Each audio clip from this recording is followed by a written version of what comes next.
இன்றே டவுன்லோட் செய்து உங்கள் ஃபேவரட் ஷோக்களை என்ஜாய் பண்ணுங்க.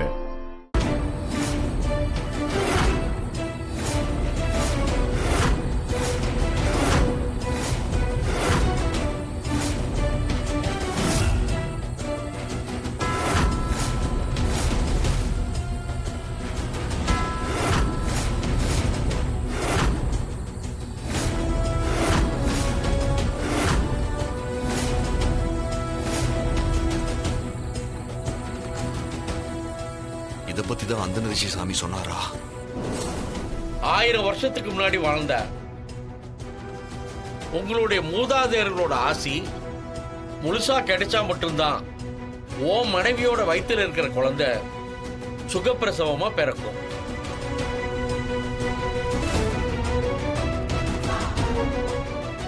ராணி வயித்துல இருக்கிற தசவதானி குழந்தைக்கு ரொம்ப பெரிய கண்டம் ஒண்ணு இருக்கு.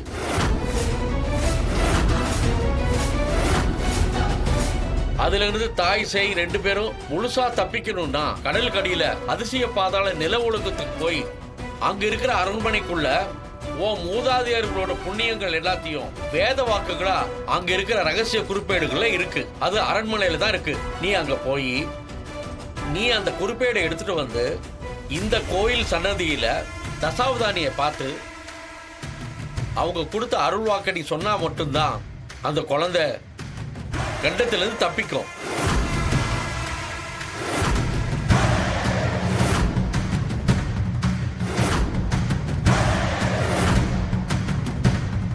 ஊரும் பூச்சி இனத்துல சில நேரம் அதுங்களுக்கு உணவு கிடைக்கலனா அந்த பூச்சிங்க பசியை தாங்க முடியாம தன் தாயே குழந்தையை கொண்டுடும்.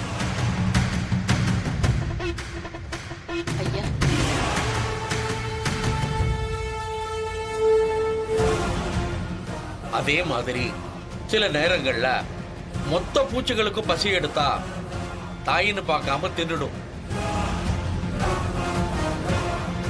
அது போல ஓ மூதாதையர்கள் வழி வந்தவங்கள நல்லவங்களும் இருக்காங்க, கற்பனையில நீ நினைச்சு பார்க்க முடியாத அளவுக்கு கொடூரமான ராட்சசங்களும் இருக்காங்க.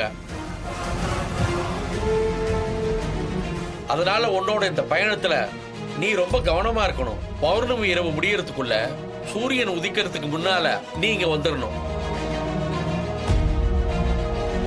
பிரம்ம முகூர்த்தத்துல வைகரி பொழுதுல அந்த குறிப்பேடுல இருக்கிற முன்னோர்களோட அருள் வாக்க உன் மனைவியோட வயித்துல இருக்கிற உன் குழந்தைக்கு முன்னால அந்த குறிப்பேட்டுல இருக்கிறத நீ வாசிக்கணும். அப்பதான் உங்க முன்னோர்களோட முழு ஆசையும் உன் குழந்தைக்கு கிடைக்கும். அப்படின்னா அந்த ரகசிய குறிப்பேடுகள் எல்லாமே கண்டிப்பா இந்த அரண்மனைக்குள்ளதான் இருக்கணும்.